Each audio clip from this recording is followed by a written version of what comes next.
Sex problem के लिए homeopathic medicine कैलाडियम का इस्तेमाल कैसे करना चाहिए, आज हम लोग इस टॉपिक का ऊपर बात करने वाले हैं। दोस्तों, आप लोगों में से बहुत लोगों का ये सवाल रहता है कि सर कैलाडियम जो मेडिसिन है इसको यौन समस्या में हम लोग कैसे इस्तेमाल करें ताकि हमारा प्रॉब्लम भी ठीक हो जाए और उसका कोई साइड इफेक्ट यानी कोई एग्रावेशन भी हमारा अंदर ना हो। तो आज इस वीडियो में मैं आपको इसी टॉपिक के ऊपर लेक्चर देने वाला हूँ कि कैलाडियम जो होम्योपैथिक मेडिसिन है इसको यौन समस्या के लिए कैसे इस्तेमाल करना चाहिए। दोस्तों, सेक्स प्रॉब्लम के लिए कैलाडियम जो होम्योपैथिक मेडिसिन है ये बहुत ही कमाल की मेडिसिन है, लेकिन इसका 3 प्रमुख सिम्टम है जो कि इस मेडिसिन को सबसे अलग बनाता है। ये सिम्टम अगर पेशेंट का अंदर मैच हो जाए तब फिर आपका प्रॉब्लम जड़ से साफ हो जाएगा। मैं खुद कैलाडियम को रेकमेंड करने से पहले यही 3 सिम्टम्स पेशेंट का अंदर देखता हूँ। अगर ये कैलाडियम के 3 सिम्टम्स अगर पेशेंट का अंदर मुझे मैच होता हुआ दिख रहा है तब फिर मैं थोड़ा सा भी टाइम नहीं लगाता हूँ कैलाडियम को रेकमेंड करने में। दोस्तों, कैलाडियम का जो पहला सिम्टम होता है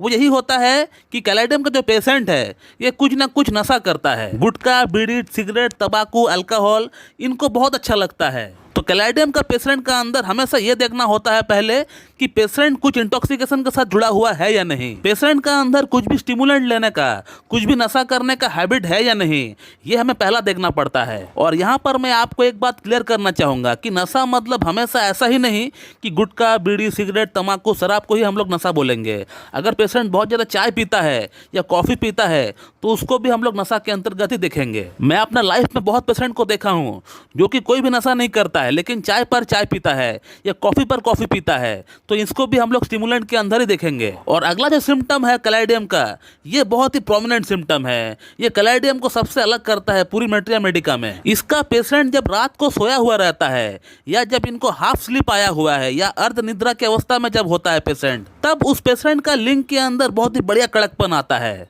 मॉर्निंग इरेक्शन नहीं आता है, लेकिन जब पेशेंट जब हाफ स्लीप में होता है, नाइट की बात कर रहा हूँ, रात 12 बजे 1 बजे के दौरान इसको बहुत बढ़िया इरेक्शन आता है। लेकिन जैसे ही वो पेशेंट उठकर अपना पार्टनर को एम्ब्रेस करता है इंटरकोर्स करने के लिए, तो with in a few second उसका इरेक्शन पूरी तरह डाउन हो जाता है, पूरी तरह गिर जाता है। तो ये कैलाडियम का बहुत ही प्रोमिनेंट सिम्टम है कि पेशेंट जब हाफ स्लीप में होता है या आधी नींद में होता है या रात 1 बज रहा है, 12 बज रहा है, 2 बज रहा है, तो उस समय इनका लिंग में तनाव इनको देखने को मिलता है और वो भी अच्छा इरेक्शन इनको आता है। लेकिन जैसे ही पेशेंट उठकर इंटरकोर्स करने का ट्राई करता है तो पूरी तरह ठप हो जाता है इरेक्शन। तो ये हो गया कैलाडियम के अंदर दूसरा सिम्टम।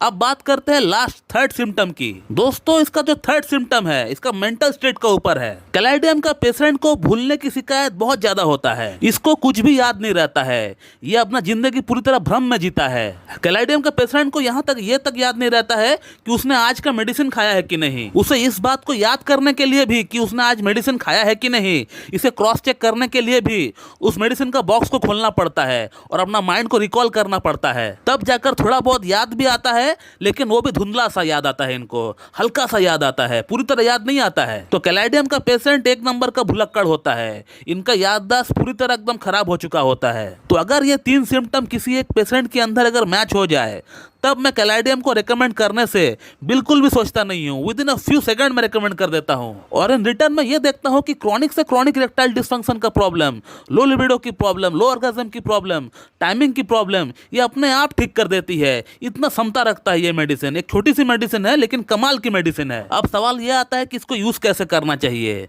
तो हमेशा कैलाडियम को आप 6H पोटेंसी में लेकर आइए, कैलाडियम को 6H पावर में आप लेकर आइए और उसका 2-2 बूंद सुबह, दोपहर, शाम लीजिए 2 चम्मच पानी के साथ मिलाकर। और ऐसे करके आप कैलाडियम 6H को 2 हफ्ता कंटिन्यू इस्तेमाल करें। 2 हफ्ता कंटिन्यू इस्तेमाल करने के बाद 1 हफ्ता आप गैप दें, 1 हफ्ता कोई और मेडिसिन आप इस्तेमाल ना करें। और 1 हफ्ता गैप देने के बाद आप कैलाडियम को 30CH में लेकर आइए। कैलाडियम 30 लाकर 2 बूंद सुबह लीजिए, 2 बूंद शाम को लीजिए, 2 चम्मच पानी के साथ मिलाकर लीजिए, कंटिन्यू 2 हफ्ता लीजिए। 2 हफ्ता लेने के बाद आप 1 हफ्ता फिर से गैप दें। और कैलाडियम 30 को 2 हफ्ता इस्तेमाल करने के बाद और 1 हफ्ता गैप देने के बाद फिर आप कैलाडियम को 200 में लेकर आइए। कैलाडियम को 200 में लाकर उसका 2 डोज आप लीजिए। कैलाडियम 200 का 2 डोज का मतलब ये होता है कि 2 बूंद आप आज सुबह लीजिए और 2 बूंद आप कल सुबह लीजिए। उसके बाद आप मेडिसिन को लेना बंद कर दे। इतना में ही आप देख पाएंगे कि आपके इरेक्टाइल डिसफंक्शन की प्रॉब्लम पूरी तरह ठीक हो चुका है। पूरी तरह अगर ठीक नहीं भी हुआ है तो कम से कम 80 to 90% आपका प्रॉब्लम सॉल्व हो जाएगा। उसके बाद आप दो और मेडिसिन को लेकर आइए मार्केट से, जिसका नाम है डामियाना मदर टिंचर और जिनसिंग मदर टिंचर। इन मेडिसिन को आप 15-15 बूंद करके लीजिए।